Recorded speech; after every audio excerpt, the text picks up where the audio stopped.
Buenas noches, yo soy Lady Kaboom y les doy la bienvenida a Perturbador, donde los monstruos no salen de la ficción, sino del expediente. Aquí el horror es real y tiene nombre. Hoy, en Perturbador, Lecumberri, el infierno construido en piedra. Comenzamos. La noche se espesa en la ciudad. A lo lejos, las luces del centro apenas parpadean como si temieran acercarse a ese punto exacto en el mapa donde el tiempo parece haberse detenido. Bienvenidos a Perturbador. Esta noche te advierto, lo que vas a escuchar puede alterar tu sueño. No se trata de una historia cualquiera, sino de un recorrido por un lugar que, aunque después de haber cerrado sus puertas hace décadas, sigue respirando oscuridad. Un lugar donde las voces se mezclan con el eco de los pasos que ya no deberían oírse, donde el pasado todavía se agita entre los muros. Prepárate, porque hoy hablaremos del Palacio Negro de Lecumberri. Antes de continuar, una advertencia necesaria. El material de esta emisión es sensible. Incluye descripciones de tortura, aislamiento, muerte y desesperación. Si decides continuar escuchando, hazlo con la conciencia de que Lecumberri no fue simplemente una prisión, fue una herida abierta en el corazón de México. Un monstruo de piedra que devoró miles de vidas y que hasta hoy conserva su aliento fétido en cada ladrillo. ¿Qué es Lecumberri? Para entender un poco su historia, hay que imaginar primero un edificio imponente, de muros altos, coronado por torres que parecían vigilar hasta los pensamientos. Su diseño recordaba el de los antiguos panópticos, que básicamente son una estructura circular en la que todo podía ser observado desde un solo punto. Un ojo inmenso en el centro, símbolo de control absoluto.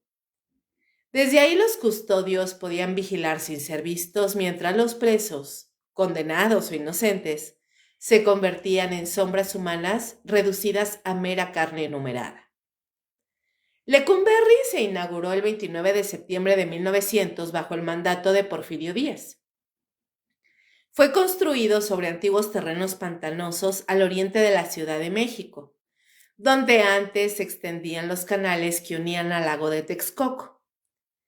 El propósito era claro: modernizar el sistema penitenciario, crear una prisión modelo donde la disciplina y la vigilancia fueran la base del orden. Pero lo que comenzó como un proyecto de control social terminó siendo un infierno en vida. El arquitecto Miguel S. Macedo diseñó el edificio con precisión matemática. 6 brazos de celdas convergiendo en un punto central, una especie de telaraña de piedra donde cada pasillo desembocaba en el ojo vigilante. Desde el aire, Lecumberri parecía una fortaleza inexpugnable, un laberinto de concreto y hierro. Desde dentro era una trampa.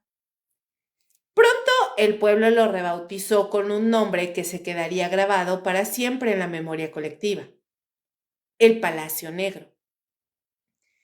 Y ustedes seguramente se estarán preguntando, ¿por qué Palacio Negro? Bueno, el apodo nació del contraste cruel entre el discurso oficial y la realidad que se vivía tras los barrotes.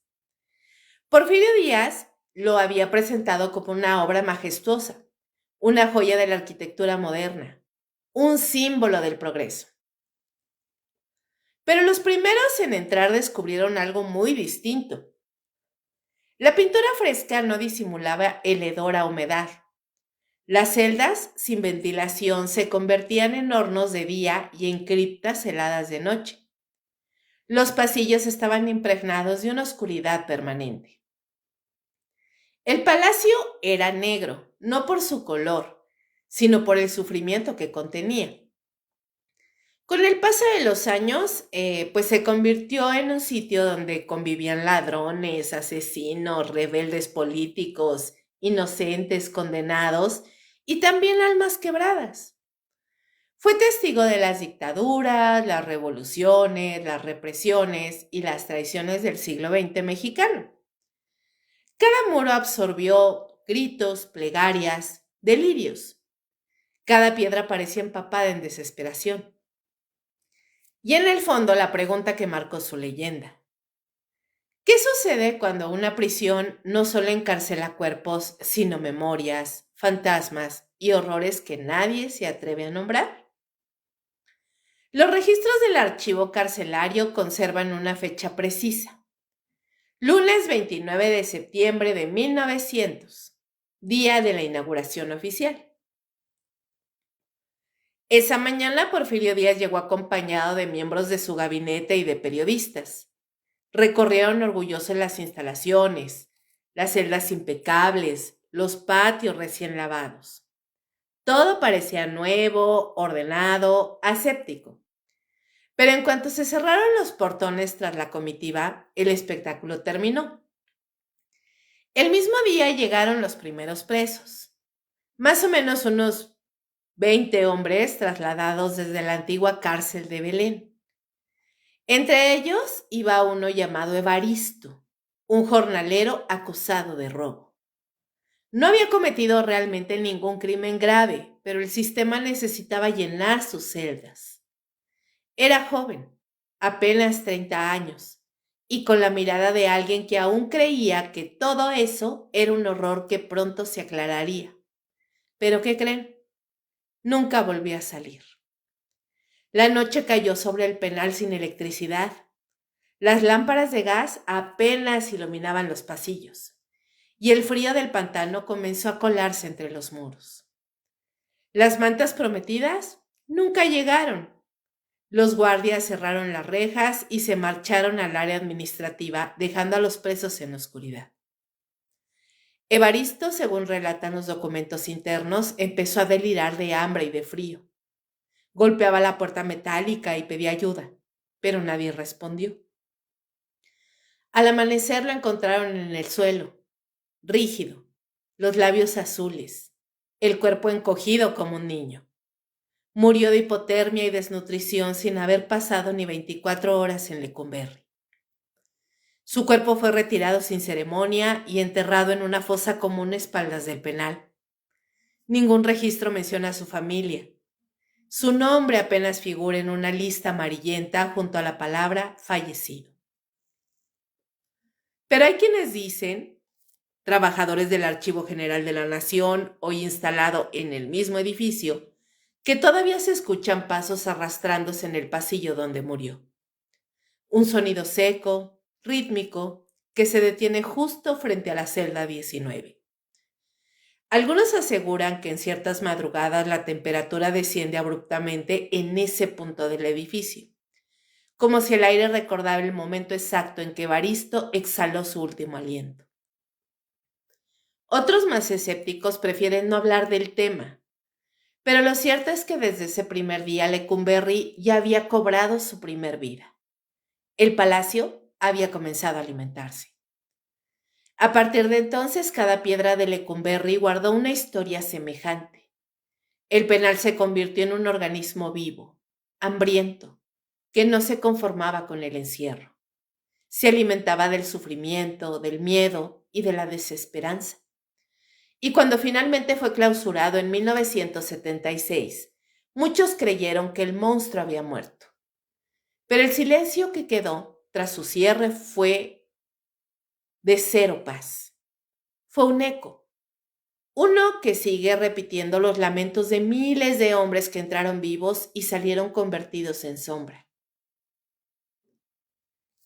México, a finales del siglo XIX, mostraba la sonrisa de la modernidad y detrás la mano endurecida del control. Porfirio Díaz vendía orden y progreso. Líneas de ferrocarril, avenidas empedradas, esplendor para la vista. Pero ese barniz de progreso necesitaba estructuras capaces de sostenerlo. juzgados que resolvieran rápido, escuelas que adoctrinaran y cárceles que ocultaran lo que el poder no quería ver.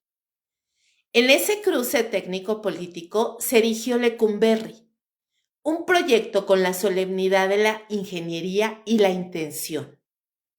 No oculta, más bien con ganas de contener aquello que la paz oficial consideraba peligroso. La construcción y puesta en marcha de penales modernos se justificó con un argumento persuasivo y frío. La sociedad necesita instituciones racionales para rehabilitar y reinsertar.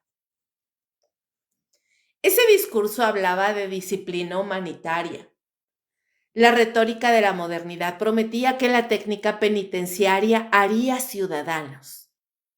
La arquitectura, planta radial, un ojo central que todo lo mira, vendía vigilancia y control como virtudes rectificadoras. Pero cuando la vigencia y la vigilancia se convierte en fin y no en un medio, la tecnología pasa a ser instrumento de anulación. No se corrige, se elimina la disidencia. La realidad fue pronto más brutal que la promesa. Bajo la apariencia de prisión modelo, se alojaron no solo ladrones o delincuentes comunes, sino periodistas que escribían demasiado, líderes obreros que encendían huelgas, agitadores anarquistas que ponían en riesgo los negocios de la élite y cualquiera cuya voz molestara a los poderosos. Encerrar a un adversario en Lecumberri no era solo una sanción, era retirarlo de la vida pública, despojarlo de redes, silenciarlo con las disciplinas diarias de la cárcel. La modernidad se mostró entonces como un martillo, eficiente y sin piedad. Lo más atroz no fueron solo las detenciones, sino las condiciones que las acompañaban. Hacinamiento, celdas mal ventiladas, raciones raquíticas, enfermedades que circulaban con facilidad. La prisión se convirtió en un espacio en el que la vida humana era estrechada hasta su mínima expresión. A ese panorama se añadió la corrupción administrativa, medicamentos que no llegaban, registros que desaparecían, tratos que escapaban a cualquier control externo. El encierro se volvió castigo físico y psíquico prolongado. La institucionalidad que debía humanizar terminó por naturalizar la crueldad. En ese paisaje de represión aparecen nombres que sostienen la tensión entre política y prisión. El primero es Ricardo Flores Magón. Por ejemplo, él adquirió el carácter de advertencia, periodista y agitador. Su encarcelamiento fue parte del esfuerzo por neutralizar ideas que cuestionaban la propiedad y la jerarquía social. Su paso por la celda se inscribe en una política que no se conformaba con cerrar la boca. Buscaba borrar el eco de las palabras. Pero Flores Magón no fue el único de estas personas que fueron encarceladas.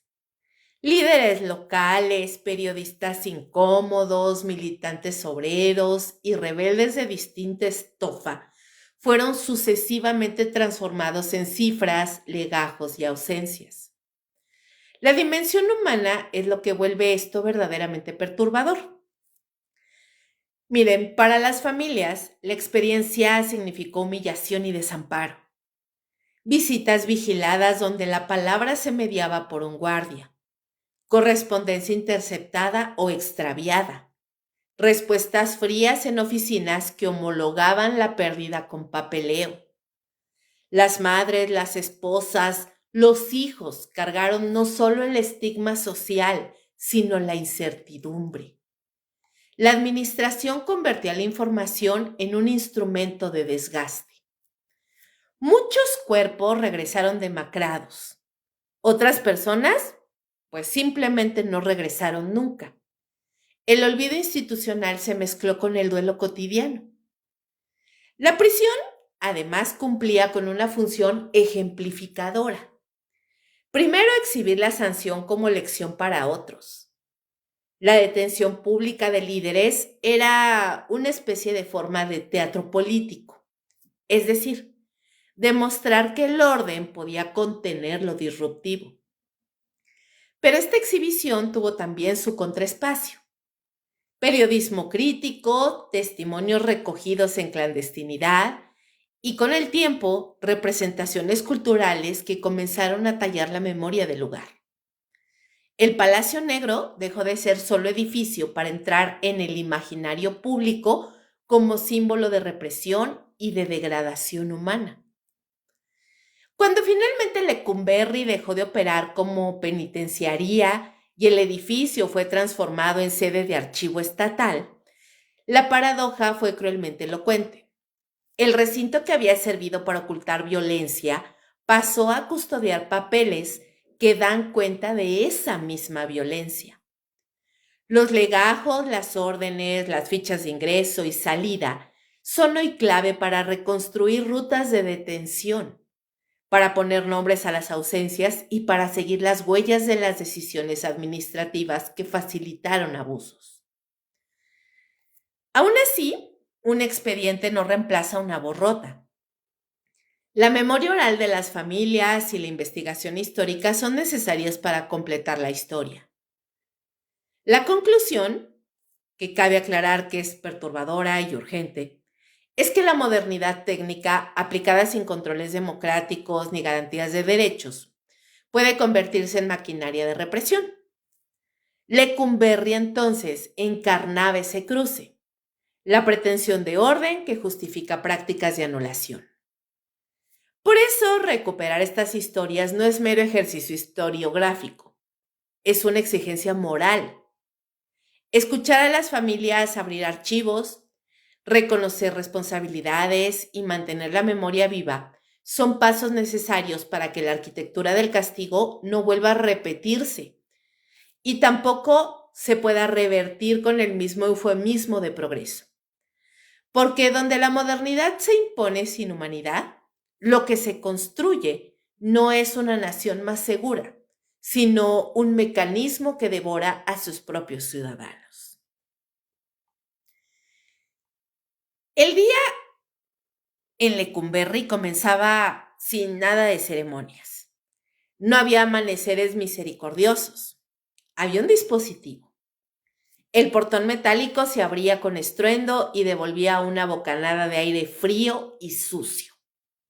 Los presos despertaban por el ruido, por la voz del carcelero que marcaba el ciclo de la jornada. Conteos, filas, movimiento. Y por el reloj que latía en los patios. Allí no existía tiempo propio, solo intervalos impuestos por guardias, rutinas y prohibiciones.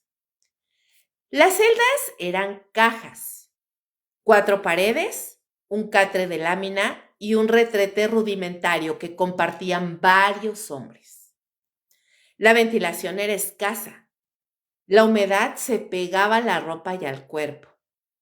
La privacidad era un concepto inexistente. Cualquier movimiento podía ser observado por una rajadura, escuchado por un guardia o convertido en un asunto de disciplina. La alimentación era miseria calculada. Sopas aguadas, granos mal cocidos, carne cuando la economía del penal lo permitía. Muchas noches los presos soñaban con un trozo de pan. La desnutrición se desplegaba lenta y cruelmente. El cuerpo desprovisto de defensas se volvía terreno fértil para enfermedades. La tuberculosis y las fiebres gástricas se diseminaban con la misma facilidad con que se pronunciaba una sentencia. La higiene personal rozaba la barbarie. Baños insuficientes, agua escasa, ropa que se lavaba cuando los guardias lo permitían y se tendían sobre pasillos húmedos. La escasez de jabón y las pulgas transformaban el cuerpo en un campo de batalla. Muchos presos preferían el rascado constante al sueño profundo, y las noches se llenaban de insomnio y delirios febriles. Los castigos físicos y las torturas no eran hechos aislados, eran herramientas administrativas. El reglamento interno permitía sanciones que se aplicaban sin control. El aislamiento en celdas de castigo, la inmovilización, las golpizas públicas, la suspensión de alimentos, la exposición al frío o al calor extremos, formaban parte de un repertorio pensado para doblegar cuerpos y voluntades. Algunas torturas eran bastante discretas, otras se exhibían como advertencia. Las visitas familiares estaban reguladas hasta la humillación. Encuentros en galpones, separación por barrotes, conversaciones escuchadas por guardias, palabras medidas para no provocar problemas que se traducirían en castigos. Las familias pobres, la mayoría, realizaban viajes que muchas veces resultaban inútiles. Cartas que no llegaban, alimentos decomisados, permisos denegados. Ver a un hijo o a una madre a través de una reja era una prueba de impotencia. En ese entorno, muchos buscaban estrategias para sobrevivir más allá de lo físico. Cambiar de nombre, asumir nuevas identidades, ocultar vínculos. Fíjense que había reos que modificaban su nombre en las conversaciones por miedo a represalias internas o a informantes. Otros fingían enfermedades o se sometían a trabajos que los hicieran menos visibles. La alteración de la identidad era un recurso extremo, porque significaba renunciar a lo propio para intentar seguir vivo. Las anécdotas de furia y abandono abundan. Está el relato de la celda donde un hombre fue colgado por sus guardias durante horas, dejando casi inconsciente al hombre como ejemplo. Hay testimonios de prisioneros obligados a trabajos denigrantes y bajo amenaza de palizas. Y estas historias de venganzas administrativas incluían sanciones por faltas menores que prolongaban condenas, palizas derivadas de instancias caprichosas. Las rupturas psicológicas eran frecuentes. La privación sensorial, el aislamiento prolongado y la violencia cotidiana producían desgarres en la mente. Muchos presos perdieron la línea entre la vigilia y el delirio. Un caso emblemático es el de Tomás, apodo que los demás reos le dieron a un hombre que llegó con la apariencia de alguien corriente, ojos apagados y manos ásperas. Durante los meses, Tomás sufrió sanciones repetidas, aislamiento, privación de visitas y palizas por negarse a trabajos forzados. Su mundo se estrechó hasta convertirse en la dimensión de una celda. Comenzó a hablar con figuras que no existían, a seguir sombras con la mirada y a ordenar alimentos imaginarios. Su nombre real dejó de responder a la persona que antes lo ocupaba. Una madrugada lo encontraron en su litera con la cabeza sangrando, cortes marcados por manos que quizá habían sido propias. Algunos guardias lo llevaron a celdas de aislamiento más profundas. Los médicos del penal diagnosticaron delirio progresivo y consignaron observaciones que hoy suenan a indiferencia profesional. Le declararon o le diagnosticaron inestabilidad emocional y tendencia al catatonismo. Tomás fue remitido a un manicomio. Luego su rastro se perdió en los expedientes. Esos desgarres mentales no fueron raros. La mezcla de violencia física, hambre, frío, humillaciones y la imposibilidad de trazar un futuro trituraban la psiquis. Muchos volvieron a la sociedad con el semblante cambiado, con recuerdos fragmentados y la exigencia de reconstruirse en un mundo que no les ofrecía redes. Otros quedaron en fosas comunes o en nombres que los archivos apenas susurran. En Lecumberri, la cotidianidad era una lección de terror. No un evento aislado, sino una constelación de prácticas que reproducían la violencia. De un lado estaban quienes administraban el aparato, del otro, quienes lo padecían. Entre ambos, la vida cotidiana se llenó de rituales que buscaban apagar el horror. Canciones en voz baja, cuentos inventados, plegarias, pero ni la solidaridad ni la resistencia alcanzaban para contrarrestar la maquinaria del castigo. La corrupción administrativa teñía cada decisión. Medicamentos que desaparecían. Privilegios para quienes podían pagar. Y silencio para los que no tenían voz. Algunos presos lograban paquetes con alimentos o ropa gracias a intermediarios. La mayoría moría de gasto y negligencia. El hospital penitenciario, con personal escaso y recursos mínimos, era más una sala de espera al olvido que un centro de curación. Las epidemias circulaban sin freno y las recetas quedaban en papel. Los informantes, que eran hombres dispuestos a delatar a cambio de un mendrugo, construyeron un clima de desconfianza permanente. Las conversaciones se vigilaban, las amistades se forjaban con cautela y la solidaridad se fracturaba. El miedo a ser señalado por un compañero funcionaba como una prisión dentro de la prisión. Reír, llorar o mostrar ternura podía transformarse en motivo de sanción. Las visitas tenían sabor a despedida. Abrazos rápidos, intercambio de objetos escondidos entre la ropa, palabras medidas para no provocar represalias. Las mujeres que acudían regresaban con el desaliento impregnado en la ropa. Los hijos se acostumbraban a ver a sus padres disminuidos por el tiempo y el sufrimiento. Para muchas familias, la cárcel era una herida que se extendía más allá de los barrotes, afectando generaciones.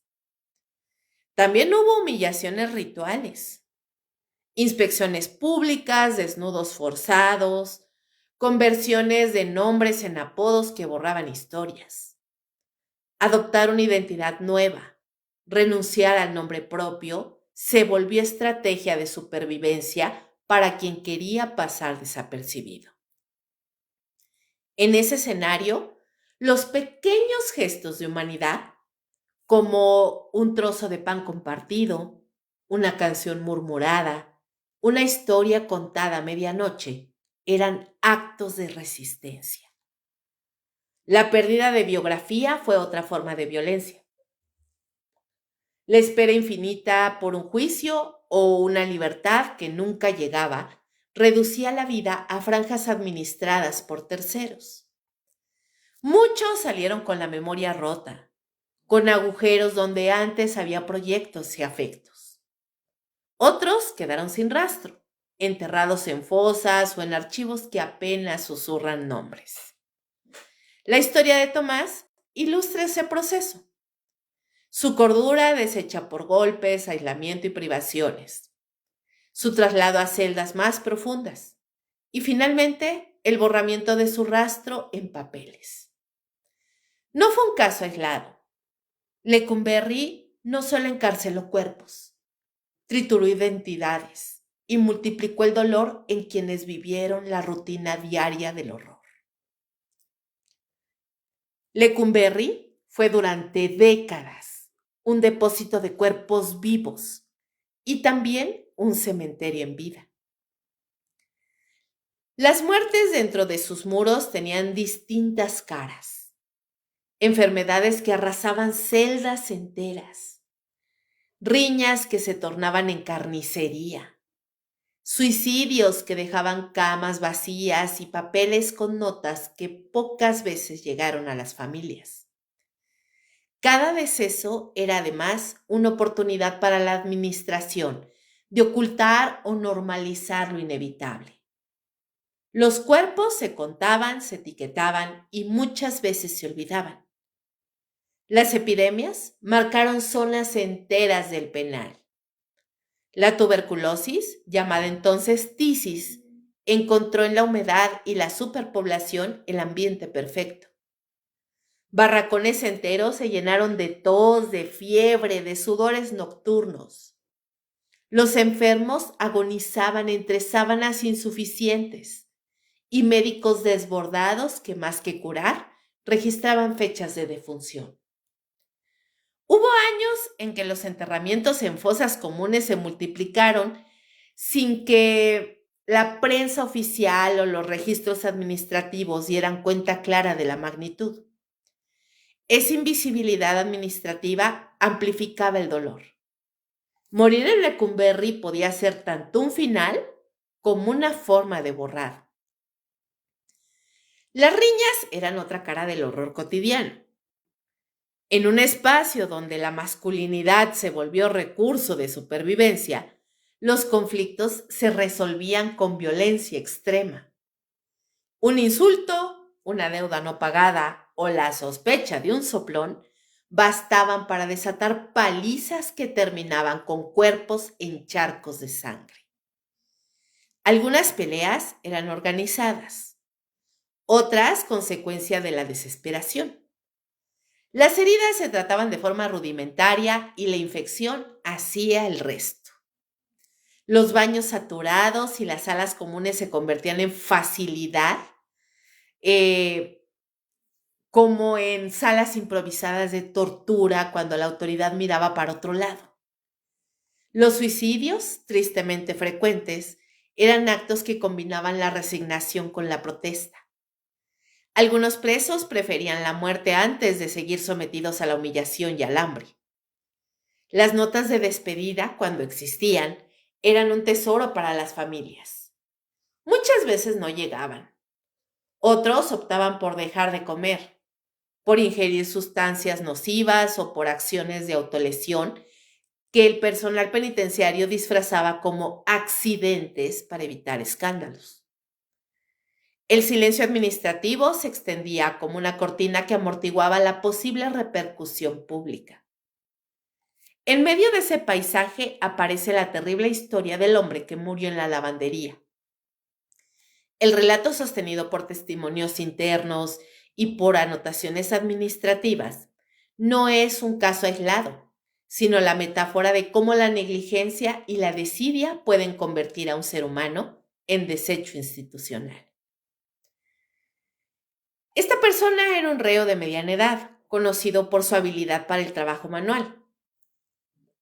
En los patios le llamaban simplemente el lavandero. Su labor consistía en manejar los carros, limpiar telas y mantener el sector de lavandería, donde se procesaban las ropas de cientos de presos. Una tarde, la fiebre lo derribó. Según los apuntes, se quejó de escalofríos. Pero la orden fue clara. El trabajo no espera. Continuó hasta caer rendido sobre un montón de sábanas húmedas. Pasaron horas y nadie notó el silencio en su puesto. Nadie interrumpió la cadena del cepillado ni las órdenes de los oficiales. Al tercer día, un compañero que pasó por la lavandería para buscar ropa encontró el cuerpo rígido. El olor era insoportable. El lavandero había fallecido solo, entre telas y con la luz parpadeante. Su cuerpo fue retirado sin sollozos oficiales y anotado como fallecimiento por causas naturales, en un papel que no explicaba la desidia que lo rodeó. La familia, cuando recibió la noticia, protestó por la demora y por la ausencia de información. La hipótesis de negligencia quedó flotando entre los pasillos mientras los responsables archivaban el expediente y continuaban con la rutina. Las desapariciones son quizás la mancha más oscura del expediente de Lecumberri. Existen casos documentados y otros que solo circulan en voces de pasillo sobre presos que simplemente dejaron de existir en los archivos. Un día estaban en la lista. Al siguiente sus nombres no aparecían en los informes de salida ni en los libros de traslado. Sus familiares acudían al registro y se encontraban con papeles contradictorios, con sellos repetidos y con una indiferencia administrativa que transformaba la búsqueda en un laberinto sin salida. Algunos de esos desaparecidos fueron enterrados en fosas comunes sin identificación. Otros fueron trasladados a hospitales o manicomios y luego perdidos en la red de instituciones estatales. En periodos de represión política, las desapariciones funcionaron como forma de castigo y de borrado. Retirar a un adversario, pues no solo era el espacio público, sino del registro público para poderlo quitar totalmente de la vida. Lo borraban totalmente de su existencia. Los expedientes que hoy se preservan muestran lagunas, hojas arrancadas, anotaciones cifradas, órdenes que remiten a oficinas que ya ni existen. Esas omisiones procesales se convierten en cómplices del olvido. La posibilidad de que custodios y funcionarios se aprovecharan de la confusión no es solo un rumor.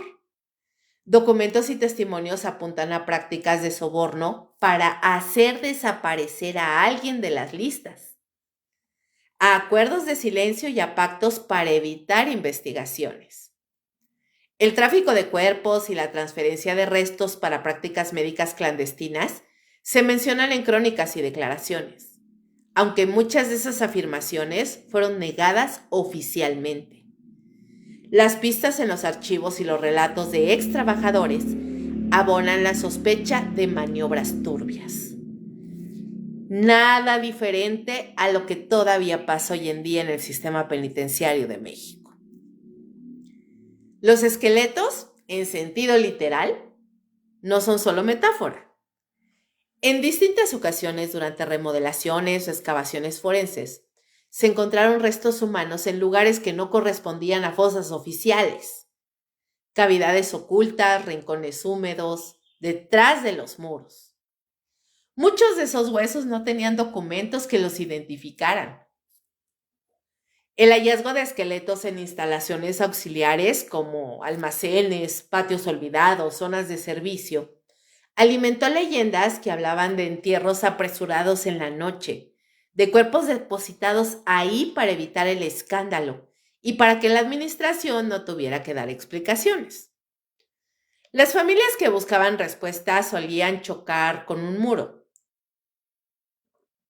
Registros incompletos, personal retraído y un montón de secretismo. Cuando una investigación mínima se abría, encontraban resistencia. Cuando se pedía exhumación, las demoras postergaban la verdad hasta el olvido. El resultado fue un ecosistema donde la muerte se administraba y la desaparición se justificaba con papeles que no siempre mentían abiertamente. Más bien, omitían. La violencia institucional dejó otras marcas.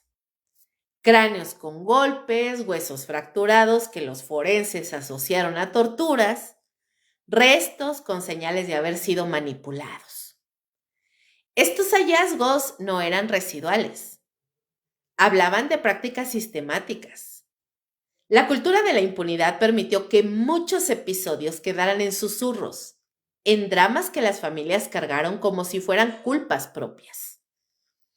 Hoy, cuando el edificio alberga archivos y recibe visitas, los esqueletos vuelven en historias que algunos guardan como advertencia. No hay rincón que no haya visto llanto. No hay muro que no haya separado a alguien de una salida. Las muertes, las desapariciones y los huesos forman parte de una memoria que exige reparación. Nombrar, identificar, restituir. Sin memoria, la ciudad permanece con un vacío que la erosiona por dentro.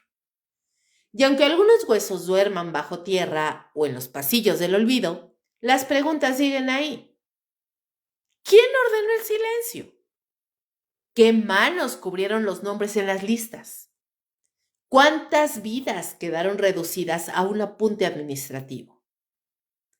En Lecumberri las respuestas a veces aparecen de forma de mancha en las telas, en las listas con tachaduras, en esqueletos que hablan sin voz.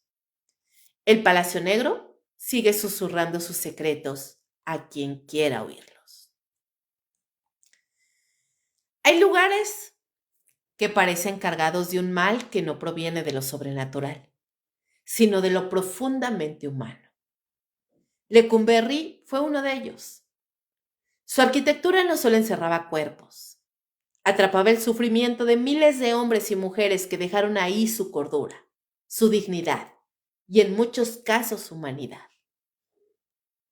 No hacía falta que hubiera fantasmas para sentir el horror. Bastaban los guardias, los verdugos, los carceleros y las rutinas impuestas por un sistema hecho para quebrar el espíritu. En los pasillos del Palacio Negro no se hablaba de apariciones, se hablaba de lo que los vivos hacían a otros vivos. Y eso era suficiente para helar la sangre. Uno de los testimonios más estremecedores corresponde a un exguardia del pabellón de castigo conocido como la Crujía. Años después de retirarse, este hombre confesó que nunca volvió a dormir tranquilo. Decía que lo perseguía no eran fantasmas, sino las caras de los internos que él mismo había visto morir. Contó que en los primeros años los castigos eran tan brutales que algunos presos morían lentamente, amarrados, cubiertos de sus propios excrementos, pidiendo agua o suplicando por una bala que les pusiera fin. A veces los dejaban así 3 o 4 días, hasta que el hedor los delataba. Los guardias estaban instruidos para ignorar los gritos. El que los escucha se vuelve parte del infierno, le dijeron una vez sus superiores.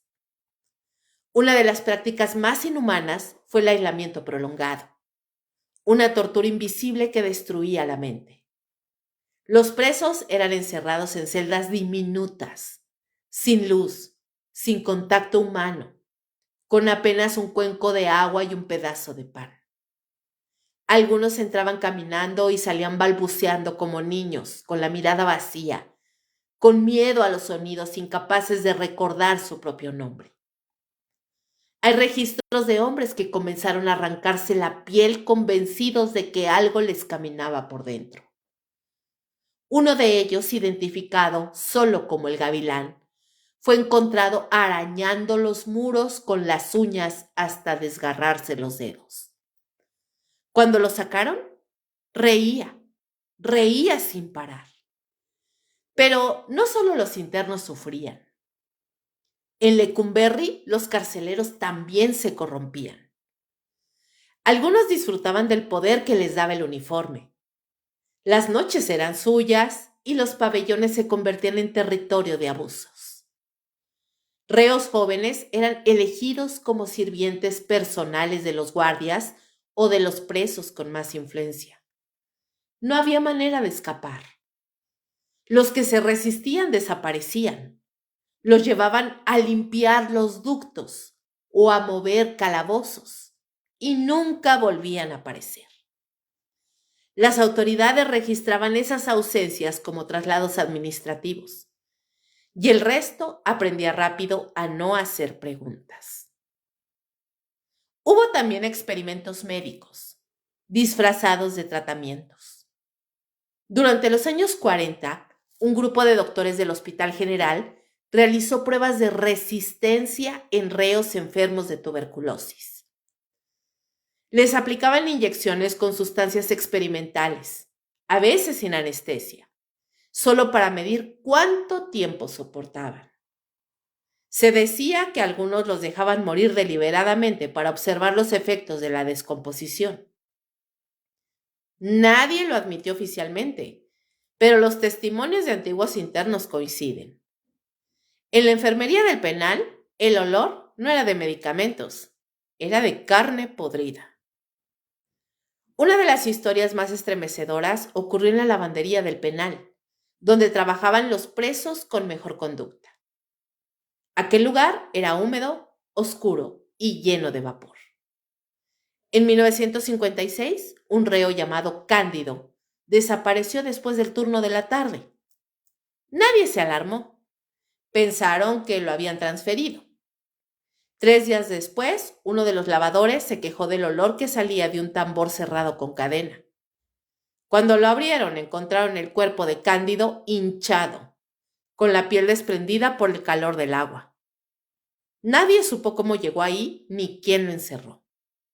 El acta oficial decía muerte accidental por asfixia, pero entre los internos se hablaba de ajuste de cuentas. Cándido había denunciado a un guardia que robaba la comida destinada al pabellón de enfermos. En Lecumberri, las desapariciones eran parte del sistema. Hay registros de decenas de presos cuyo rastro se perdió dentro del penal. Algunos eran opositores políticos, otros simples ladrones o vagos. Lo perturbador era la manera en que el Estado borraba su existencia. Los libros de ingreso estaban, pues sí, completos, pero los de salida no.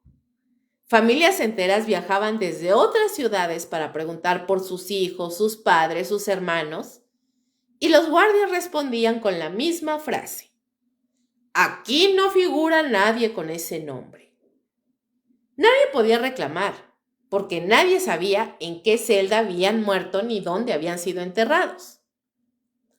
Uno de los testimonios más impactantes lo dio una mujer llamada Teresa Ponce, cuyo hermano fue encarcelado por protestar contra el régimen. Lo vio por última vez en 1971 detrás de los barrotes de una celda en la Crujía B. Cuando regresó un mes después, le dijeron que había sido trasladado. Buscó en los registros, en hospitales, en morgues, pero nunca apareció. Décadas más tarde, cuando Lecumberri ya había sido clausurado y convertido en archivo, Teresa fue una de las primeras en recorrer los antiguos pasillos. Ahí, en una celda sin número, encontró grabado con clavos un nombre: Ponce. Nadie supo si era su hermano. Y sin embargo, más allá de los casos individuales, lo más perturbador de Lecumberri fue su normalización del sufrimiento. Lo inhumano se volvió rutina. Las palizas, las humillaciones, el hambre, los abusos. Todo formaba parte del engranaje. En los informes oficiales se hablaba de reeducación, pero lo que en verdad ocurría era una lenta destrucción moral. Los internos aprendían a volverse invisibles, a caminar sin mirar, a comer sin gusto, a dormir sin soñar. Los guardias, por su parte, aprendían a no sentir. Uno de ellos, entrevistado años después, dijo una frase que resume el espíritu del Palacio Negro. Al principio te da asco.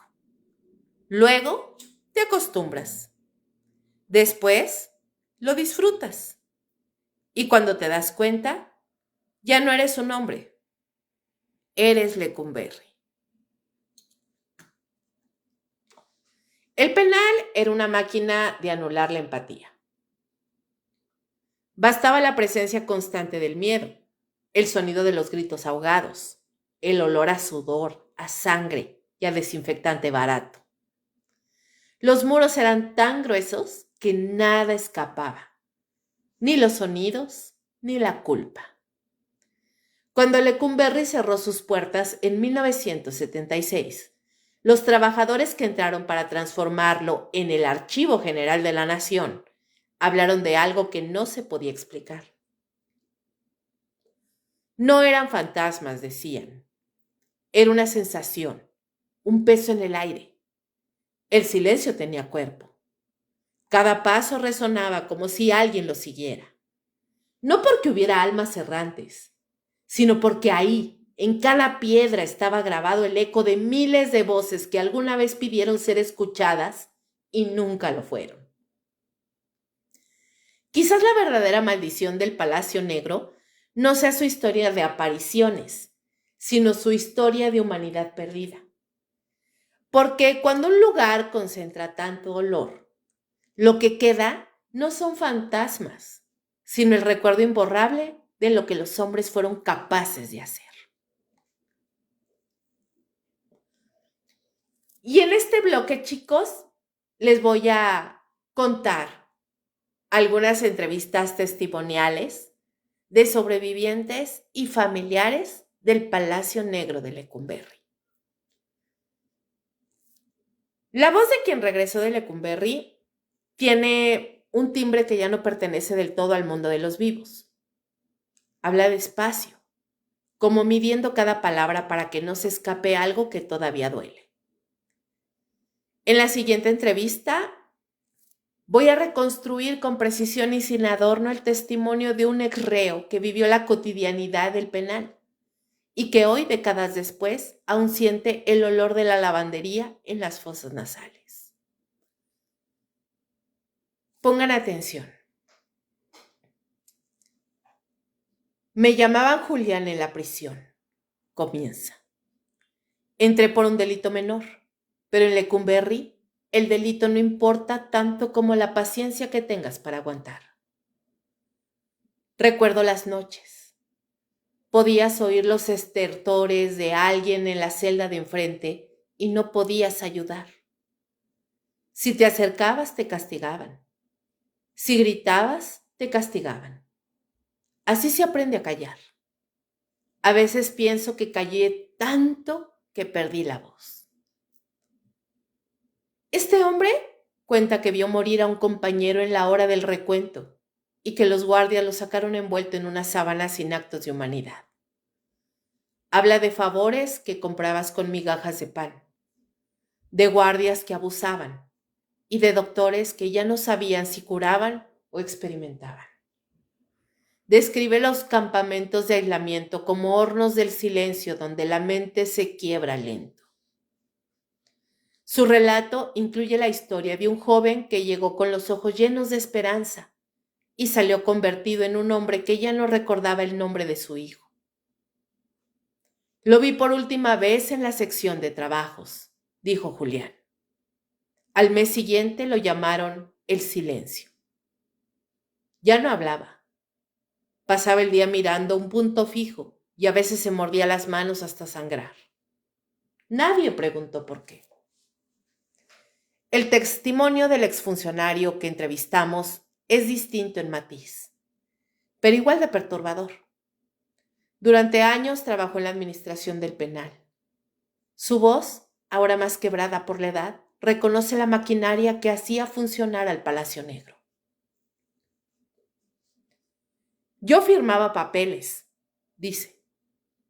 Papeles que movían a la gente de una lista a otra. Firmaba traslados, autorizaba registros, pero había veces en que sabía que ese traslado significaba el fin. No era mi trabajo preguntar, me enseñaron a obedecer. Si te hacías preguntas, te mandaban a otra oficina y eso te endurecía. Relata cómo las familias llegaban al penal con esperanzas y se iban con respuestas vagarosas. Cómo algunos funcionarios protegían a presos privilegiados y cómo otros desaparecían en la red de hospitales y manicomios. Confiesa que en noches de insomnio aún revisa papeles antiguos para ver si puede encontrar un nombre perdido. Dice que a veces sueña con listas tachadas y con voces que le piden justicia. Los familiares de los presos vivieron otra forma de horror. La espera permanente y la reparación interrumpida. Varios de ellos relatan cómo intentaron recorrer las instancias legales, cómo presentaron pruebas y cómo se toparon con puertas cerradas o con actos que no aclaraban nada. Para muchos la administración actuó con frialdad. La notificación de una muerte llegaba días después, con un sello y sin explicación. Las exequias eran improvisadas y las familias no siempre pudieron ver bien los cuerpos por protocolos, cuarentenas o la simple desidia administrativa. Una madre que buscó a su hijo durante años cuenta que cuando por fin lo vio en un hospital penitenciario, su rostro era otra cosa. No pude identificarlo, dijo. Le faltaba parte de la barbilla por una infección mal atendida. Me dijeron que había estado en cuarentena. Nadie me explicó nada. La reparación que esperaba la familia, una explicación, una indemnización, un reconocimiento, quedó truncada por trámites interminables y por la indiferencia institucional. Otro caso paradigmático es el de una esposa que tras la muerte de su marido en Lecumberri emprendió una búsqueda legal que duró una década. Recorrió oficinas, consiguió testimonios de antiguos presos y cuando alcanzó una resolución judicial favorable, la ejecución nunca llegó. Fue una reparación a medias. El reconocimiento en papel sin restitución material ni reconocimiento público que cerrara la herida. Me dieron un papel y me quitaron la esperanza, dijo. La anécdota de la hermana que soñaba con el pozo de Lecumberri es uno de los relatos más desgarradores. Teresa, como la llamaremos, vivía a 2 calles del antiguo penal. Cada vez que pasaba por cierta esquina de la ciudad, un olor la atravesaba y se detenía. Sus manos temblaban y empezaba a llorar en silencio. Desde joven soñaba con un pozo oscuro, no un pozo literal, sino una imagen recurrente que interpretaba como un lugar donde su hermano había desaparecido. Con el tiempo, ese sueño moldeó su vida. Evitaba calles, mudó de trabajo y dejó de salir por las noches. Cuando finalmente pudo entrar al recinto junto a otros familiares, Teresa recorrió las celdas y se detuvo en un patio trasero donde el aire le olía a humedad vieja. Dijo que sintió por un instante que su hermano estaba cerca. Encontró una losa con marcas de herrumbre y la tocó hasta sentirse física y emocionalmente exhausta. Años después, seguía despertando con el mismo sueño, pero con una leve diferencia. A veces había una luz diminuta que parecía responder a su llamada. No hubo consuelo oficial. La respuesta del Estado fue demora y parcial. Certificados firmados, órdenes de archivo, promesas que se diluyeron. Los testimonios en su conjunto revelan una dinámica. La violencia estatal no se limitó al encierro. Se extendió a la posguerra emocional de las familias. La reparación fue, cuando existió, parcial, burocrática y muchas veces tardía. Los sobrevivientes hablaban de silencios, de heridas que nunca cicatrizaron y de documentos que tratan de tapar más de lo que explican. Al final queda la sensación de que la verdad es un trabajo cotidiano. Revisar papeles, entrevistar, escuchar. Es la tarea que algunos familiares y exinternos asumieron para mantener viva la memoria de quienes fueron quitados a la vista. Y es también un reclamo.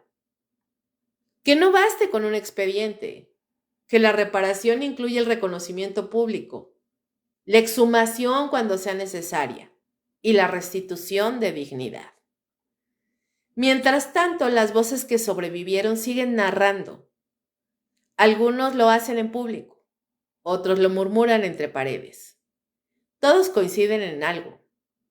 La huella de Lecumberri no se borra con la clausura del penal.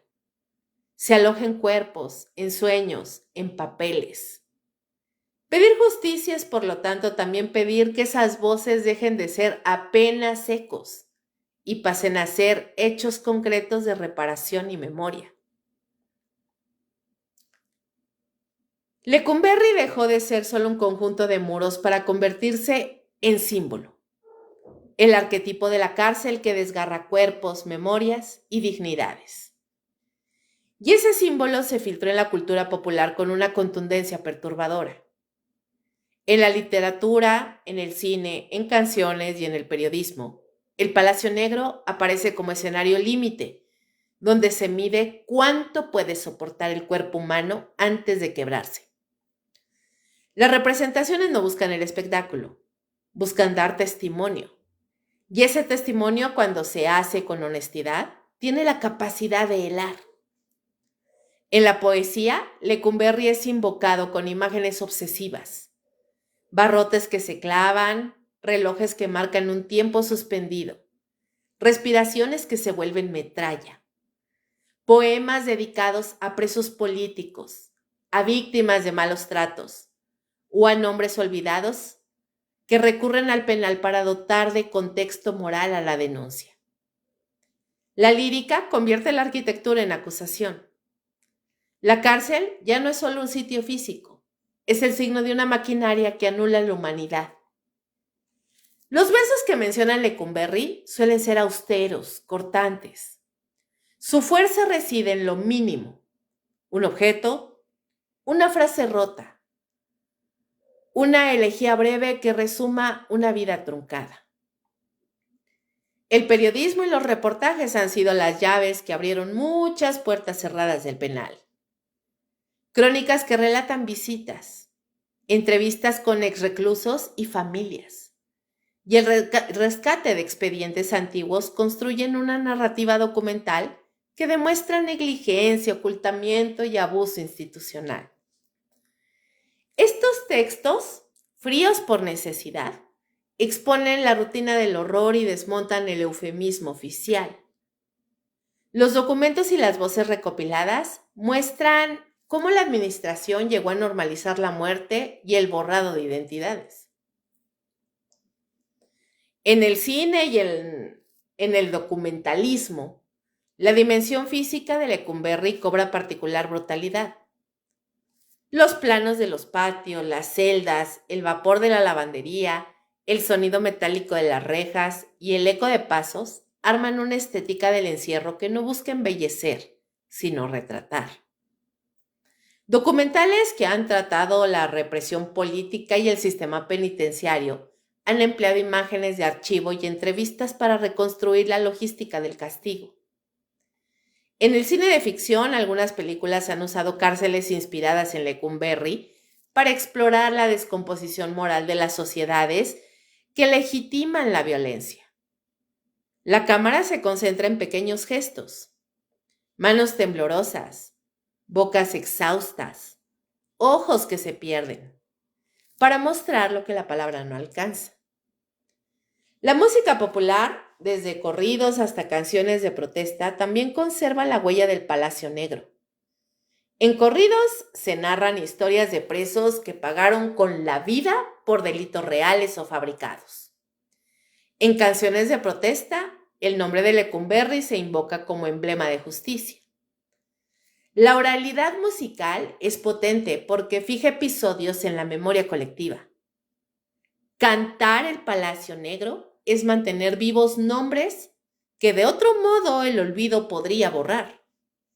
Es un acto de memoria que además transmite rabia y reclamo. Las leyendas urbanas y los cuentos populares que circulan en plazas y cantinas muchas veces reemplazan lo sobrenatural por lo humano. Relatos de vecinos que escucharon lamentos, historias de guardias corruptos, traslados nocturnos y encierros clandestinos. Esas narraciones, contadas en voz baja, repetidas y modificadas, funcionan como un archivo popular de lo sucedido, una manera de procesar el trauma colectivo cuando las instancias oficiales se callan. Entre los escritores contemporáneos hay casos notables de quienes convirtieron visitas nocturnas y recorridos por el edificio en obras literarias. Un narrador que pasó noches en el penal en desuso publicó un relato seco y preciso que recorrió objetos mínimos: una bota oxidada, una carta incompleta, una losa marcada. La atención del texto no residía en lo explícito, sino en la acumulación de detalles que dejaban al lector con una sensación de culpa y responsabilidad.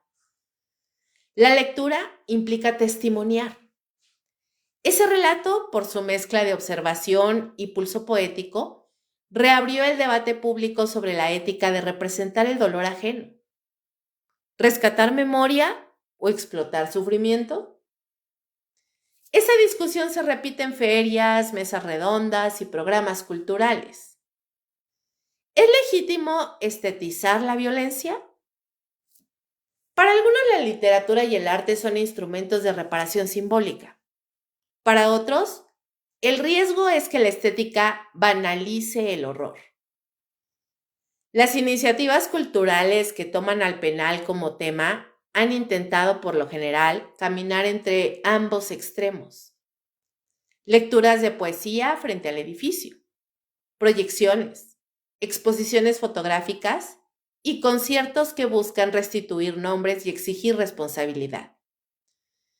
Esas acciones quieren convertir el recuerdo en demanda, que la memoria active la reparación, no solo la contemplación.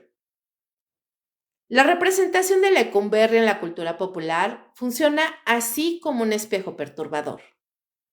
Obliga a mirar lo que a menudo el poder prefiere olvidar. Cada poema, cada documental, cada corrido o cada cuento urbano es un llamado para no permitir que el Palacio Negro se vuelva mito embellecido ni simple anécdota. Mantenerlo presente es en sí un acto político. Recordar que el daño fue humano, causado por decisiones administrativas y por la complacencia social, y que nombrarlo es el primer paso para impedir su repetición. La reconversión del Palacio Negro de Lecumberri en la sede del Archivo General de la Nación fue en apariencia una operación de rescate cultural. Las celdas pasaron a ser depósitos de archivos. Los pasillos se volvieron salas de consulta y los patios, plazas de memoria. Pero esa metamorfosis tuvo también un costado inquietante. Transformar un lugar de violencia extrema en un museo viviente exige decisiones sobre qué conservar, qué exhibir y qué enterrar en los fondos. Esas decisiones configuran en la práctica una política de la memoria. ¿Qué se hace público y qué se guarda en depósitos cerrados? El desmantelamiento operativo del penal comenzó después de su clausura en 1976. Poco después, el Estado decretó la reconversión y gradualmente instaló al Archivo General en sus entrañas durante finales de los 70 y principios de los 80. Con ello llegó la promesa de transparencia. Millones de documentos nacionales, incluidos legajos vinculados a represión política y vigilancia, pasarían a estar accesibles al público y a la investigación. Un proceso que redefinió el edificio como custodia documental de episodios que antes se ocultaban entre barrotes. Pero la preservación archivística enfrentó tensiones éticas y técnicas. Para poder almacenar millones de piezas, los gestores debieron regular espacios, sellar zonas y reorganizar la arquitectura. En la práctica, esto implicó mover objetos, retirar enseres que habían permanecido en celdas y decidir qué vestigios eran aptos para exposición. Investigadores y activistas han denunciado que en aras de la conservación o la estética museográfica, el lugar ha sido aseado. No siempre por malicia, sino por procedimientos institucionales que pueden borrar huellas materiales, sobre todo críticas para la memoria y la reparación. La controversia central es política y ética. La tutela archivística debe priorizar la conservación material y el acceso ordenado, o la exposición sin filtros de las huellas del horror humano. Preservar documentos y al mismo tiempo mostrar las marcas más dolorosas, manchas, rastros de golpes, objetos personales deformados por la violencia. obliga a protocolos que respeten a las víctimas y a sus familias. En ocasiones, por prisa o por cuidado técnico, la institucionalidad opta por la remoción o por la clasificación cerrada. Decisiones que para quienes buscan verdad y justicia parecen borradas o partícipes de una limpieza histórica. Las visitas guiadas se convirtieron en un punto de tensión simbólica, porque miles de estudiantes, investigadores y familias han recorrido el edificio cada año. Esas rutas de memoria producen reacciones fuertes: mareos, llanto, náuseas, silencios prolongados ante un expediente abierto o una losa marcada. No son presencias paranormales, sino el efecto humano de verse frente a restos del horror. Una losa con manchas, una tabla de madera agujereada, una carta escrita con mano temblorosa. El archivo ofrece recorridos y mediaciones, pero también mantiene áreas restringidas por motivos de conservación y confidencialidad. Y esa doble condición alimenta dudas sobre lo que queda fuera del acceso público. Existen zonas clausuradas, salas o depósitos a las que solo accede personal especializado. Para las familias y activistas, esas áreas restringidas alimentan sospechas, porque pues se ponen a pensar qué archivos o restos se mantienen fuera del escrutinio público. ¿Será acaso que hay carpetas que no se abren por miedo a implicar actores que están aún en funciones? La falta de claridad en criterios de acceso y el relato técnico que justifica cierres han generado una percepción de limpieza excesiva. No se trata solo de botones de sala o de climatización, sino de decisiones que, cuando se sufren como opacidad, aumentan la sensación de que algo se oculta. Otro punto perturbador es la gestión de objetos. Investigadores han documentado casos en que enseres hallados en celdas, como ropa, cartas, utensilios, fueron embalsados y trasladados a depósitos sin siempre registrar la procedencia con el detalle exigido por las familias. Aunque la remoción pueda justificarse por conservación, para quienes buscan reparación material, esa acción equivale a una segunda pérdida. Privar de pruebas y ataduras físicas que ligan un nombre a un lugar y a un sufrimiento concreto. Pero no todo es censura ni pulimiento institucional. El archivo ha abierto expedientes, programado exposiciones y liberado series documentales, incluyendo archivos de la represión en años recientes, lo que ha permitido reconstrucciones históricas y demandas de la verdad. La apertura parcial de fondos en 2002, por ejemplo, aportó documentos que reanimaron procesos de investigación sobre violaciones a derechos humanos, aunque el acceso fue, y sigue siendo, un trabajo de fricción entre técnicos, abogados y familiares. En suma, la reconversión de Lecumberri es profundamente ambivalente. Convirtió un lugar de horror en depósito de la memoria nacional, pero también abrió preguntas incómodas sobre limpieza histórica, restricciones de acceso y decisiones curatoriales que pueden ocultar tanto como exponer. La memoria histórica no se resuelve con placas ni paneles. Exige transparencia en los criterios de conservación, inclusión de las voces de las víctimas en la narrativa pública y, sobre todo, garantías de que los objetos, es decir, las huellas materiales, no desaparezcan bajo el pretexto técnico. Solamente así el Palacio Negro dejará de ser un lugar donde se guardan papeles para convertirse de verdad en un espacio de reparación, testimonio y responsabilidad.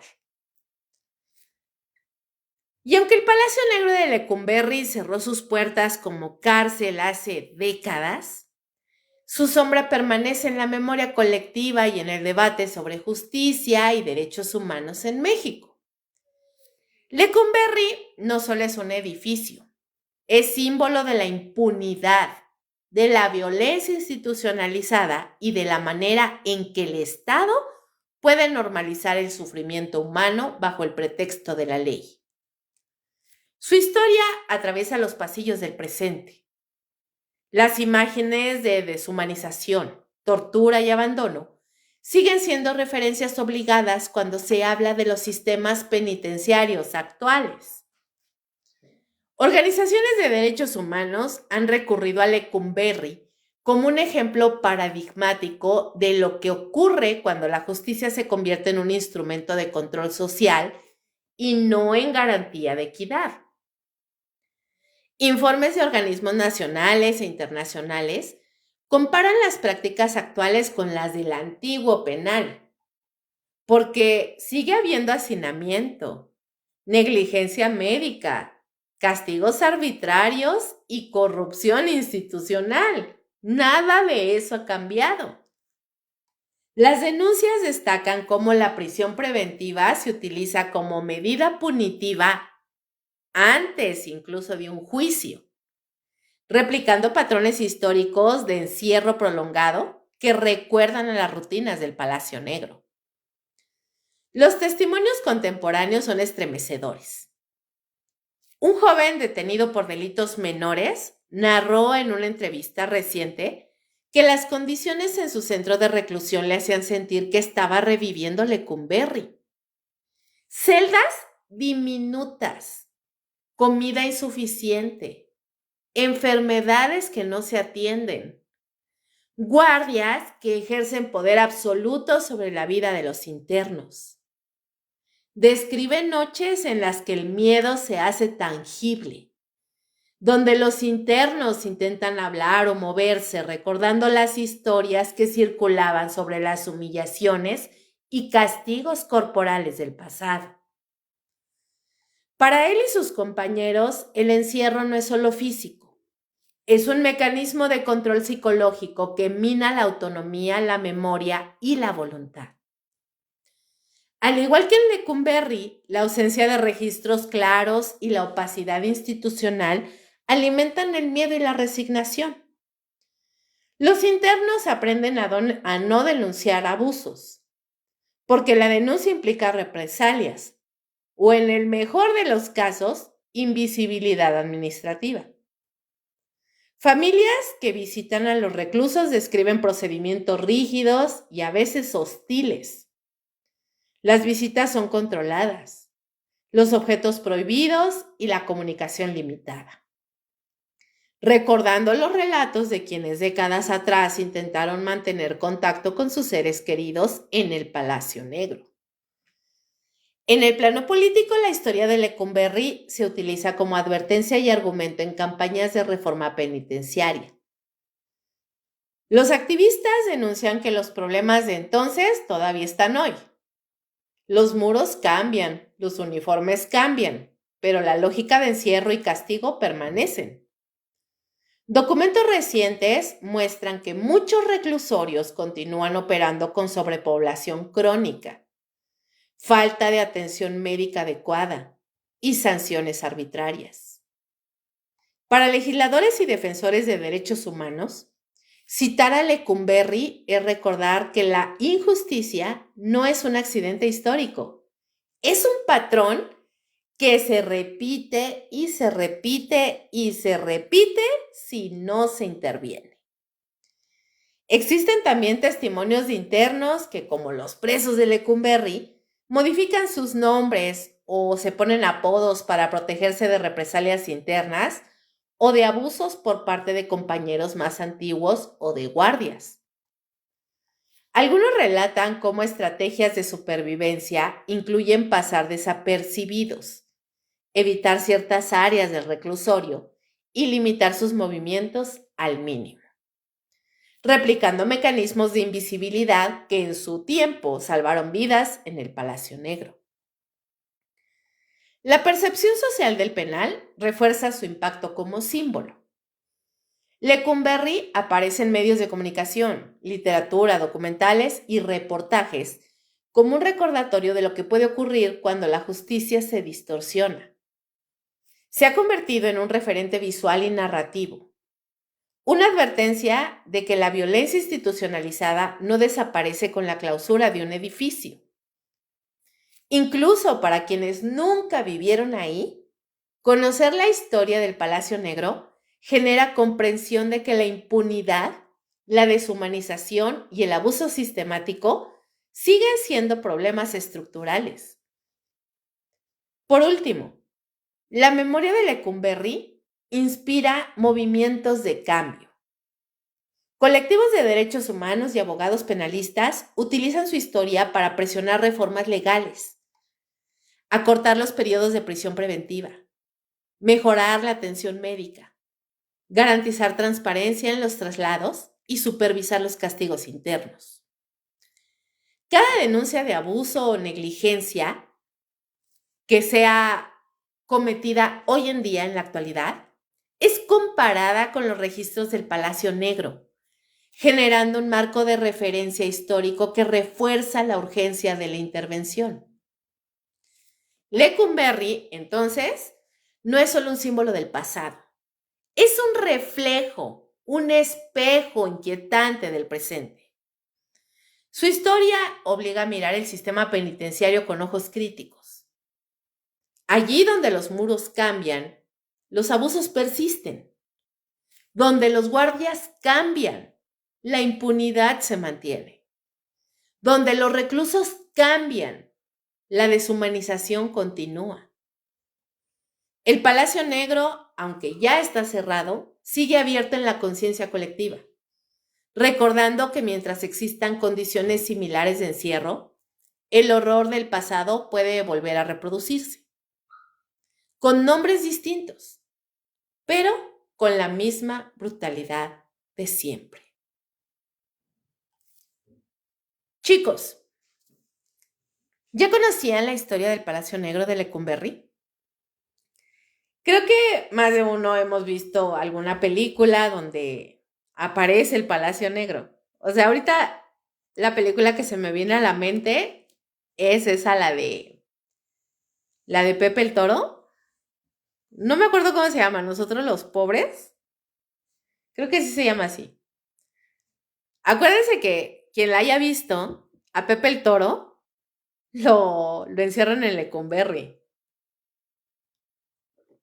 Y eso que es película, o sea, acuérdense que la realidad siempre supera la ficción. Y en la película, bueno, sí, de por sí la película tiene un escenario bien deprimente, la neta. La cárcel se ve, o sea, es una posilga, básicamente. No me puedo imaginar lo feo que debe ser estar encerrado, privado de tu libertad. En la cárcel que me digan, ¿eh? O sea, vaya, si ustedes me dicen, no sé si en todos lados se le llame a esos centros de detención donde meten a borrachos y güeyes que se pelearon en un antro o así, barandilla, no sé si así se llama, por ahí si alguien sabe, si en todos los estados de la República se llama así, los lugares esos donde meten a los pinches borrachillos.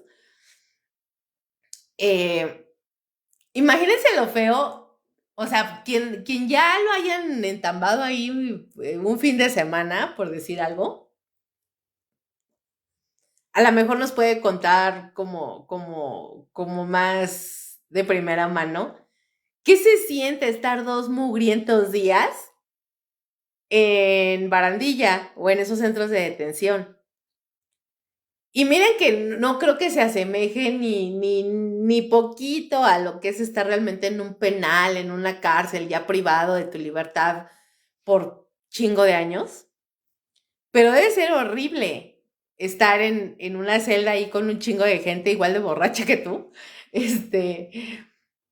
que a lo mejor están loquillos o que a lo mejor se metieron algo por la nariz o que andaban pues en la juerga o en la loquera. Estar ahí conviviendo con toda esa gente que tú no sabes si son agresivos o si pues simplemente son borrachillos ahí, mala copa, o si de repente por ahí uno se te va a poner loco y te va a poner unos chingadazos. O sea, no sé. O sea, debe ser horrible estar privado de tu libertad. Ya no digan por años, sino por horas. O sea, estar privado de tu libertad un par de horas debe ser horrible. Y esta historia de Lecumberri es, como ya lo escucharon, muy interesante. Es una cárcel que en su momento se vendió como símbolo de la modernidad institucional y, y pues eran supuestamente centros de readaptación social, pero pues eso no existe, o sea, si somos sinceros, yo no puedo hablar por otros países, pero por lo menos lo que es aquí en México, una cárcel jamás te va a readaptar en nada. O sea, al contrario, creo que la gente que está encerrada ahí, culpable o no, porque sabemos perfectamente que hay muchísima población penitenciaria que es básicamente inocente, que la metieron por error, por negligencia, porque los utilizaron de chivos expiatorios, porque no encontraron otro más pendejo para meterlo ahí.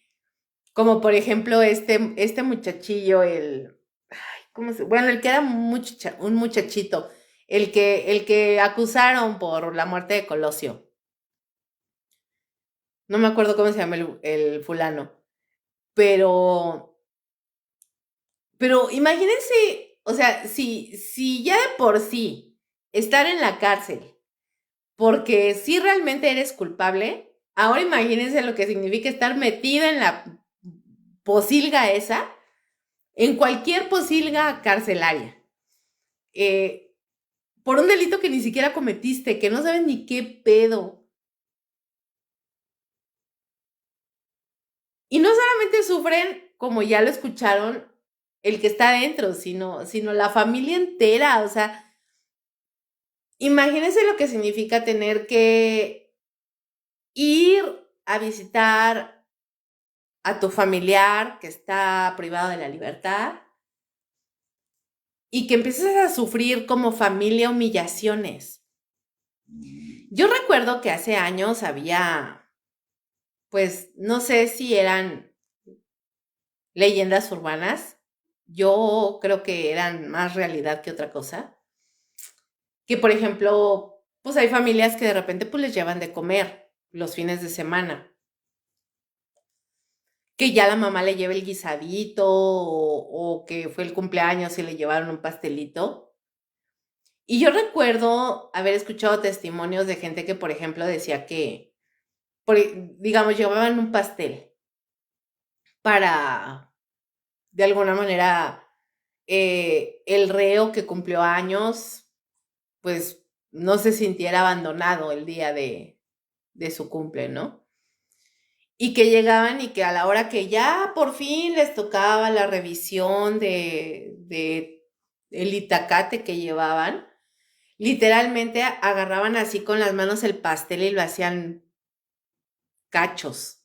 O sea, lo agarraban así como de y les entregaban boronas de pastel, o sea, el pastel hecho mierda literalmente, porque pues supongo que andaban buscando alguna chingadera ahí oculta, una ganzúa, alguna cosa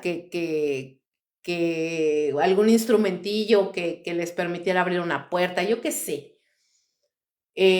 O comida que pues nunca les entregaban, o que están ahí horas haciendo cola para poder entrar y que a la mera hora no los dejen. o que les inventen algún cuento de que el fulano no está disponible para que lo vean, familias bien pobres, con bien poquitos recursos, que con lo poquito que tienen les llevan despensa o tienen que pagar pasajes para trasladarse a lo mejor de un lugar a otro, dinero que por supuesto no tienen, porque pues también tener a un preso en la cárcel es caro, o sea, no es ya gratis. Básicamente ahí las familias de los presos son los que mantienen la cárcel. Entonces, esta historia de Lecumberri es bastante perturbadora. Este tema era digno de estar en esta emisión de Perturbador, porque verdaderamente la historia es bizarra y es horrible. Y bueno, chicos, Lecumberri no es solo un edificio.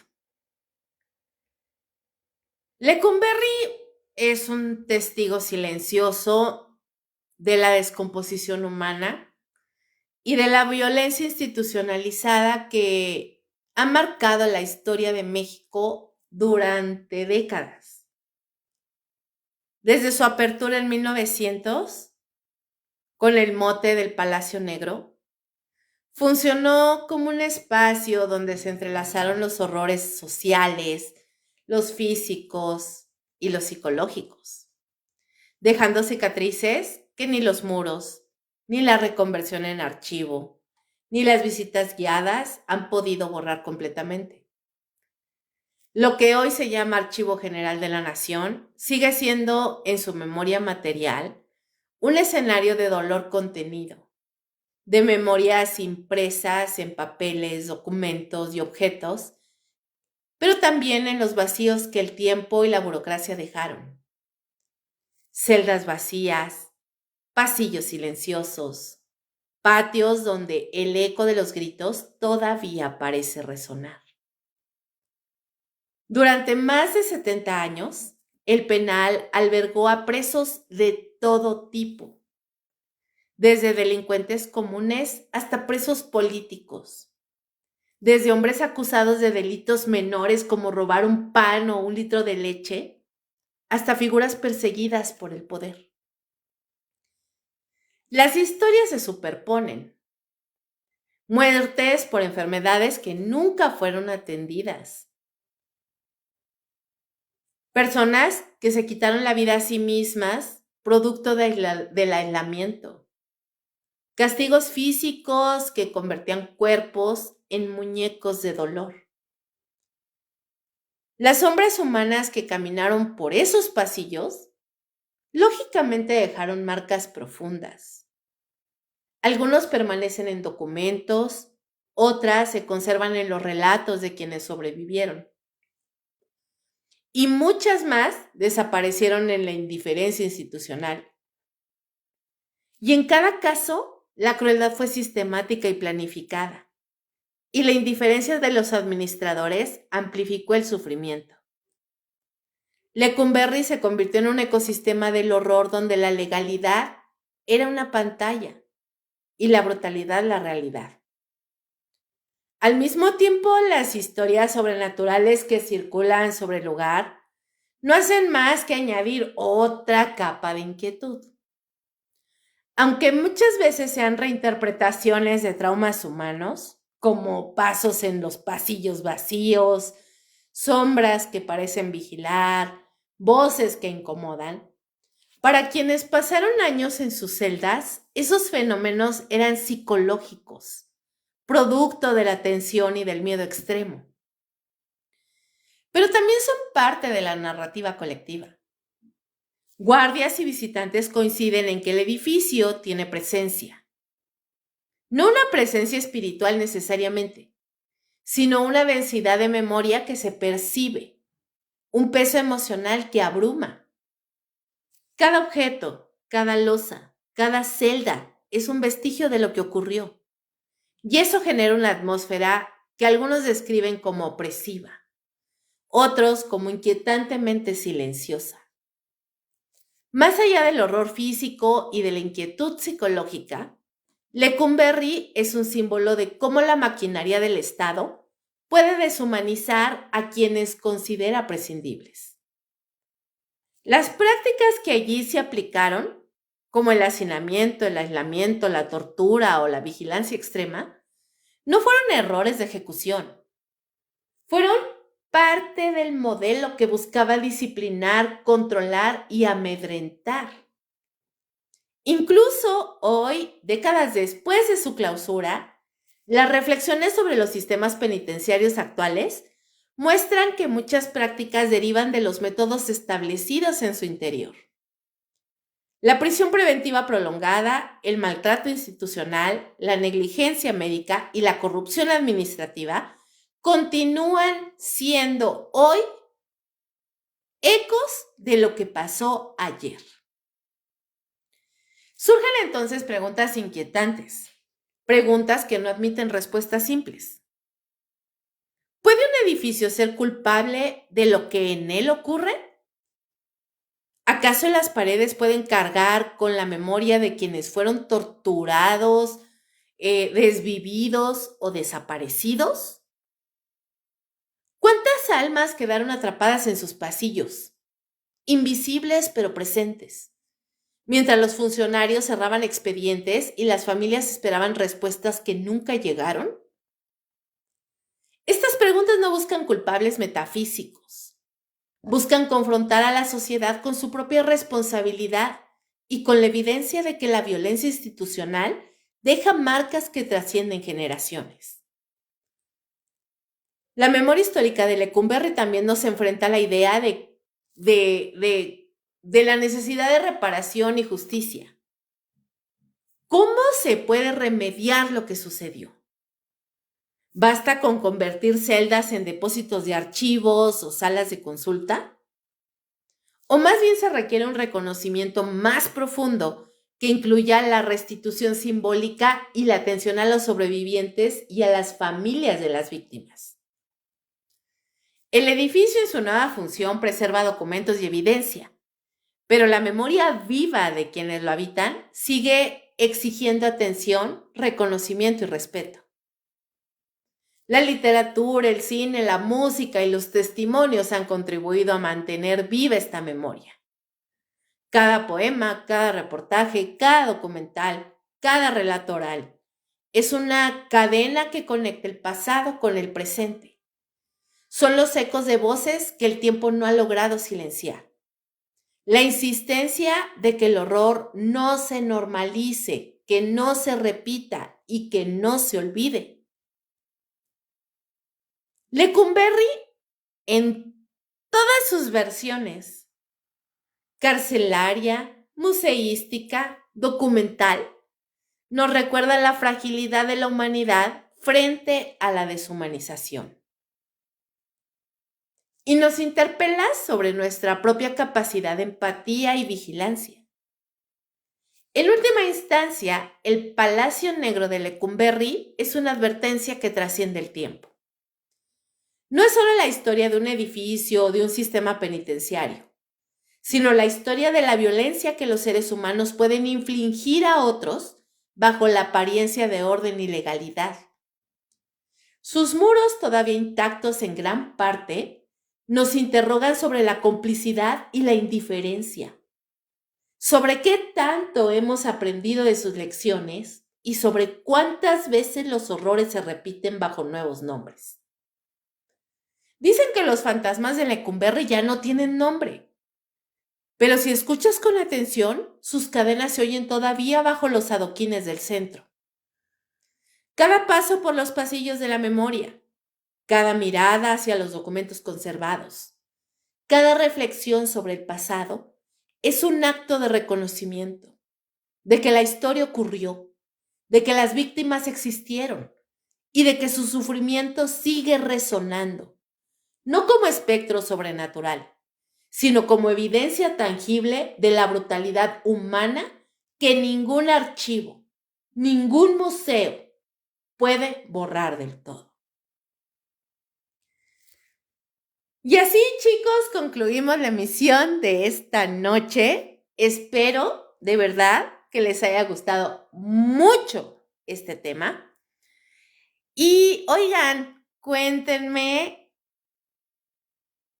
si ya escucharon los que son miembros, obviamente, suscriptores VIP de mi página de Facebook. Si ya escucharon el capítulo número 1, el episodio número 1, exclusivo para suscriptores, de la emisión de Neteando sin pelos en la lengua. Ese es un podcast especial, exclusivo para todos los suscriptores de mi página de Facebook. Quien no esté suscrito se está perdiendo de emisiones muy chingonas. Son emisiones no tan largas como esta. Son emisiones que no van a pasar de 1 hora, 45 minutos. Y el de este día hablo de cosas bien chidas que ya conocemos, que son temas de actualidad. En esas emisiones no voy a hablar nada de miedo, ni de terror, ni de cosas así. Vamos a tocar otros temas diferentes.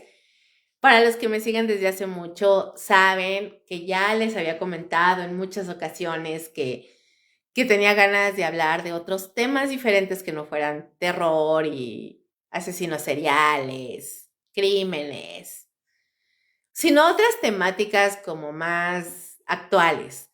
La de hoy fue acerca de la generación de cristal. Quien no lo haya escuchado, subí, para los que no son suscriptores, un pequeño reel de 3 minutos para que más o menos se vayan dando una idea de cómo va la temática. Es una charla súper casual. No es algo documental, sino más bien es como un modo de expresar mi opinión sobre ciertos temas. También los estoy haciendo en vivo. Y dense la oportunidad, chicos. Suscríbanse. Está bien barata la suscripción. Los primeros 5, ya nada más queda como 1 o 2 lugares. Va a costar 5 pesos mensuales durante este mes, obviamente, porque nada, son los primeros 5, van a tener su suscripción en 5 pesos y van a tener 4 episodios exclusivos que solamente ustedes van a poder escuchar. No van a poderlo oír todos, ni van a poder participar todos. En el en vivo solamente van a poder ver, más bien escucharlo, solo los suscriptores, sobre estos temas interesantes de actualidad. Espero que poder contar con su presencia y con su suscripción en este nuevo proyecto. Les digo, son emisiones cortitas de 45 minutos, 1 hora máximo, donde no hay filtros, no hay censura, el lenguaje es distinto, evidentemente, y es pues simplemente expresar mi opinión sobre ciertos temas de actualidad. Por ahí ya, ¿quién estuvo hoy en el en vivo? Adriancito. No sé si lo escuchó todo. Él lo puede escuchar en el momento que quiera porque ya está arriba en mi página de Facebook, pero está solo visible para los suscriptores. El reel sí está disponible para todos, pero nada más son 3 minutos de los 45 que duró. Entonces, por ahí, si quieren escuchar el reel y les interesa y les late o les llama o se enganchan, pues no sean gachos. Pruébenlo. 1 mes, 5 pesos por todo el mes y van a poder escuchar emisiones exclusivas. Y bueno, chicos, antes de despedirme, pues ya saben que los invito a seguir el hilo del terror y lo inexplicable. mañana a las 10 en punto de la noche, hora de México, en la hora macabra, ya se la saben, en vivo por Facebook Live.